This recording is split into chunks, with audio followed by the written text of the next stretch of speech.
کی سیاست کے وہ کنگ میکر ہیں. جو اہم فیصلے اس وقت ہو رہے ہیں وہ نواز شریف کی مرضی کے ساتھ ہی ہو رہے ہیں. وہ آرمی چیف کی تقرری کا معاملہ ہو، یہی کہا جاتا ہے کہ جو جنرل عاصم منیر ہیں وہ جو چوائس ہیں وہ نواز شریف کی ہیں. اور ایون عام انتخابات آگے کب ہونا ہے، کیئر ٹیکر سیٹ اپ کون اس پر میں کون مشتمل ہوگا، کیئر ٹیکر پرائم منسٹر کون ہوگا، کہا یہ جاتا ہے کہ یہ تمام فیصلوں میں اگر حتمی نہیں تو جو میجر سے ہے وہ نواز شریف کی ہوگی. اور یہ وہی نواز شریف ہیں جن کے بارے میں عمران خان بھی ظاہر کہتے تھے، اور جب عمران خان اسٹیبلشمنٹ کے ساتھ ان کے زبردست تعلقات تھے کہ شاید ان کا جو سیاسی کیریئر ہے وہ ہمیشہ کے لیے ختم ہو گیا ہے. لیکن یہ دیکھیں کہ آج عمران خان جو ہیں وہ خود جیل میں ہیں، اور جو باہر بیٹھ کر جو ملک کے اہم فیصلے کر رہے ہیں یا فیصلہ سازی میں ان کا کردار ہے وہ ہیں نواز شریف. تو اگر اس تاریخ کو ہم سامنے رکھیں تو عین ممکن ہے کہ عمران خان کے جو پاکستان کے جو سیاسی جو دروازے ہیں وہ بند نہیں ہوئے. مشکل وقت ضرور آئے گا جو ماضی میں نواز شریف پر بھی آیا، باقی سیاستدانوں کے اوپر بھی آیا، لیکن اگر وہ اس کو بہتر طریقے سے اگر ڈیل کرتے ہیں تو یو نیور نو کہ he can make a come back, not immediately but after some time. اور یہ بھی میں آپ کو بتا دوں کہ جو نواز شریف اور اسٹیبلشمنٹ کے درمیان رابطہ جو بحال ہوا وہ تب ہی ہوا تھا جب وہ جیل میں تھے. اور جیل میں یہ کہا جاتا ہے کئی ملاقاتیں بھی ہوئیں، ایک دو شاید، جو اس وقت کے ISI کے سربراہ تھے جنرل فیض حمید، ان کی نواز شریف کے ساتھ جیل کے اندر، اور وہاں سے ان کے رابطے بحال ہوئے. تو اس چیز کو سامنے رکھتے ہوئے دو کہ جو موجودہ اسٹیبلشمنٹ ہے، جو موجودہ آرمی چیف اور عمران خان کے درمیان جو خلیج ہے وہ بہت بڑی ہے. شاید ان کے درمیان کہا جاتا ہے کہ ریکنسیلیشن پاسبل نہیں ہے، لیکن given the fact that Imran Khan is still a popular leader، جو بھی ہے ظاہر ہے کہ لوگ ان کو فالو کرتے ہیں. اب اگر عمران خان جیل میں جاتے ہیں تو you never know، like Nawaz Sharif کے کیس میں، کہ اسٹیبلشمنٹ کا ان کے ساتھ کوئی رابطہ بحال ہو. اور امپورٹنٹلی یہ بھی ہم نے دیکھا ہے کہ جو بھی ٹرائل کورٹ سے سزائیں ہوتی ہیں، عام طور پر جب یہ مقدمات اعلیٰ عدلیہ میں جاتے ہیں تو وہاں پر کسی ٹیکنیکل ریزنز کی وجہ سے یا پھر باقی وجوہات کی وجہ سے وہاں پر آپ کو ریلیف مل جاتا ہے. صرف عمران خان کا ڈس ایڈوانٹیج یہ ہے کہ جو سپٹمبر میں جب بندیال صاحب چیف جسٹس نہیں رہیں گے تو قاضی فائز عیسیٰ چیف جسٹس بنیں گے. تو قاضی فائز عیسیٰ کے بارے میں یہ ہے کہ شاید وہ عمران خان کو اس طریقے سے ریلیف نہ دیں، لیکن ظاہر ہے کہ قاضی فائز عیسیٰ نے تا حیات تو چیف جسٹس نہیں رہنا. ان کا ٹینیور بھی آئی تھنک وہ 13 ماہ کا ہے، اور اس کے بعد پھر جو شاید جو تحریک انصاف کے فیورٹ جج ہیں وہ چیف جسٹس بنیں گے. تو امیجیٹلی اگر آپ کہیں کہ with in few months Imran Khan کے لیے کوئی بڑا کم بیک ہو سکتا ہے، وہ تو ہوتا نظر نہیں آتا، لیکن کچھ سال ان کو انتظار کرنا پڑے گا اور عمران خان صاحب کم بیک بھی کر سکتے. تو یہ تو ایک ہسٹورک پرسپیکٹو ہو گیا. دوسرا یہ جو توشہ خانہ کیس ہے، اس میں بالکل آئی تھنک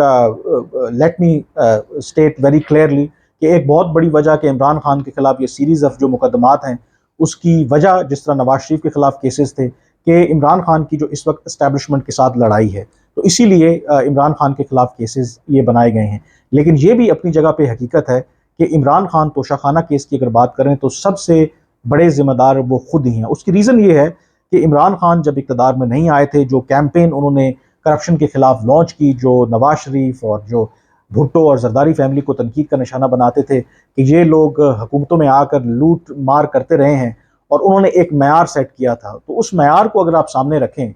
تو یہ عمران خان صاحب کو زیب نہیں دیتا تھا کہ اگر آپ کو جو بیرون ممالک سے تحائف، قیمتی تحائف ملے ہیں، ان کی آپ کم قیمت لگوائیں اور اس کے بعد ان کو مارکیٹ میں بیچ دیں اور اس کا پیسہ جو ہے وہ لیتے بنیں، اور یہ کہیں کہ وہ تو جو گفٹس ہیں مجھے ملے تھے اور میں نے کسی قانون کی کوئی خلاف ورزی نہیں کی، میرے تحفے میری مرضی. یہ اگر روایتی جماعتیں یہ بات کہتی اور جو روایتی جماعتوں کے جو سپورٹرز ہیں وہ ڈیفینڈ کرتے تو یہ تو سمجھ آتی ہے. عمران خان تو یہ کہتے تھے کہ انہوں نے دنیا کی ہر آسائش دیکھی ہے، وہ فیم دیکھی ہے اور اس میں کوئی شک بھی نہیں ہے، اور ان کو کسی مادی چیز کی ضرورت نہیں ہے. وہ اگر سیاست میں آئے ہیں وہ صرف اس لیے آئے ہیں کہ وہ اس ملک کی تقدیر بدلنا چاہتے ہیں، وہ عوام کی خدمت کرنا چاہتے ہیں، اور ان کو کرپشن کرنے کی ضرورت نہیں ہے، کک بیکس لینے کی ضرورت نہیں ہے. اگر تو آپ کا یہ معیار تھا تو پھر آپ کو قیمتی تحائف دے کر آپ کا منہ نہیں للچانا چاہیے تھا. آپ کا کیوں وہ للچایا؟ تو وہ بلنڈر وہ ان سے ہوا. اس میں فیکٹ ہے کہ ارریگولیرٹیز کمٹ کی گئی ہیں، عمران خان کو تحائف ملے، اس میں انہوں نے جو سب سے بڑی غلطی کی، ایک تو ان تحائف کی جو کم قیمت پہلے لگوائی گئی، پھر ان کی کم قیمت لگوانے کے بعد ان کو اوپن مارکیٹ میں بیچا گیا، ان کو بیچنے کے بعد پھر جو پیسے ان کو ملے اس میں سے ایک جو پرسنٹیج تھی وہ قومی خزانے میں جمع کرائی گئی۔ حالانکہ جو توشہ خانہ کا قانون ہے وہ یہ کہتا ہے کہ اگر آپ تحفہ لینا چاہتے بھی ہیں تو اس کے لیے جو بھی قیمت مقرر ہوگی اس کی ایک سرٹن پرسنٹیج جو آپ نے دینی ہے وہ آپ نے پہلے دینی ہے، اور دیتے وقت آپ نے اس جو پیسہ آپ اس تحفہ خریدنے کے لیے استعمال کریں گے اس کی منی ٹریل بھی دینی ہے، اس کا بتانا بھی ہے کہ وہ پیسہ، اس کی جو سورس ہے پیسے کی، وہ کہاں سے ہے۔ ادروائز تو اگر کوئی بھی جو جس کو سرکاری جو ملازم ہے یا جو پولیٹیشین ہے اس کو گفٹ ملتا ہے، اگر وہ یہ کہے کہ ٹھیک ہے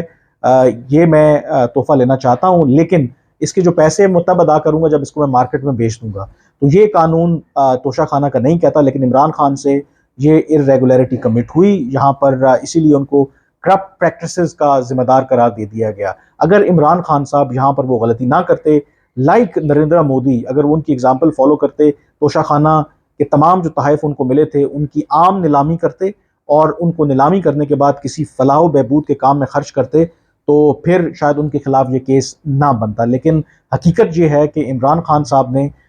اس توشہ خانہ کا جو قانون ہے اس کی خلاف ورزی کی، ان سے ارریگولیرٹی کمٹ ہوئی، انہوں نے انیشلی اپنے اثاثوں میں تحائف کو ظاہر نہیں کیا، جس کی وجہ سے آج ان کو 3 سال کی سزا ہوئی ہے۔ اور یہ بھی بات اپنی جگہ پہ موجود ہے کہ ظاہر ہے کہ جو جس طریقے سے ٹرائل ہوا، جو معاملات چل رہے تھے، یہ بات تو طے تھی کہ عمران خان کو یقینی طور پر سزا ہوگی، لیکن دوسری طرف اگر آپ یہ دیکھیں کہ عمران خان کو بھی پتا تھا کہ کہیں نہ کہیں سے ان سے غلطی ہوئی ہے، اسی لیے وہ کبھی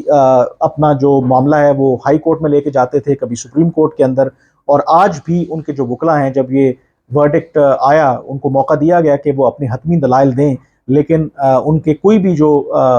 وکیل ہیں وہ عدالت میں پیش نہیں ہوئے، اور اس کے بعد عدالت نے یہ پھر فیصلہ سنایا۔ تو عمران خان کی اسٹیبلشمنٹ کے ساتھ لڑائی اپنی جگہ پہ، تاریخی جو پرسپیکٹو ہے اپنی جگہ پہ، لیکن یہ بھی حقیقت ہے کہ عمران خان جو اپنے آپ کو صادق اور امین کہتے تھے، لیکن جب وہ پرائم منسٹر تھے انہوں نے اپنے لیے یا دوسروں کے لیے جو معیار وہ سیٹ کرتے تھے اس پر وہ خود عمل درآمد نہیں کیا، ان سے یہ بہت بڑا بلنڈر ہوا، انہوں نے قیمتی تحائف دے کر ان کا منہ للچا گیا، اس کے بعد انہوں نے تحائف بیچے بھی، اور وہ جو قیمتی گھڑیاں جو سعودی کراؤن پرنس محمد بن سلمان نے دی وہ انہوں نے بیچی، اور وہ دوبارہ سعودی کراؤن پرنس کو پتہ بھی چل گیا، جس سے پاکستان اور سعودی عرب کے تعلقات بھی خراب ہوئے، کیونکہ ظاہر ہے کہ جو فورن ڈگنیٹریز ہیں آپ کو تحفہ اس لیے نہیں دیتے کہ آپ ان کو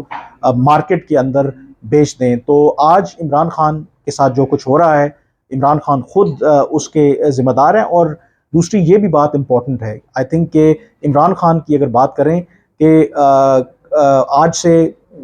2018 کے الیکشن سے پہلے وہ نواز شریف کو ڈسکوالیفائی کروانا چاہتے تھے اور انہوں نے سیلیبریٹ کیا تھا کہ وہ انصاف کی فتح ہوئی ہے، اور آج وہ خود اس چیز کا نشانہ بن گئے ہیں۔ بہرحال آج کے ویلاگ سے اتنا ہی، مجھے اجازت دیجیے، اللہ حافظ۔